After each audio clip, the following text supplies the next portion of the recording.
पुण्यामध्ये 165 जागा आहेत आणि इथे जास्त करून असं दिसतंय न्यूजमध्ये तरी की अजितदादा बीजेपीशी एक पंगा घेत आहे आणि आता फडणवीस सुद्धा त्याला उघडपणे टीका करताना आपल्याला सध्या झालेल्या मुलाखतीत दिसले.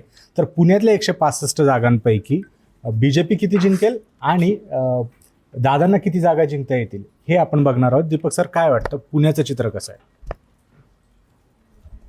पुण्यामध्ये भाजप तसं चंद्रकांत पाटलांनी त्या दिवशी सांगितलं एका मुलाखतीमध्ये की आम्ही 125च्या आसपास 115 जागा आम्ही हमखास मिळवणार आहोत, त्यापेक्षा एकही जागा आमची कमी येणार नाही.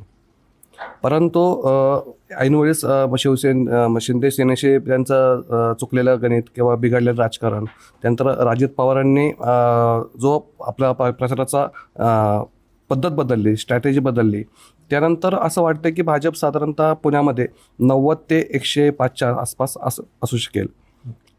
आणि मुळात म्हणजे कसं की अजित पवारांनी शेवटच्या टप्प्यामध्ये अतिशय आक्रमकपणे भाजपला प्रत्युत्तर केलं. थेट फडणवीसांवरती त्यांनी टीका केली, फडणवीसांना प्रत्युत्तर दिलं. यामुळे राष्ट्रवादीमध्ये काही प्रमाणात उत्साह संचारला की बाबा आपल्या पाठीमागे दादा खंबीरपणे उभे आहेत.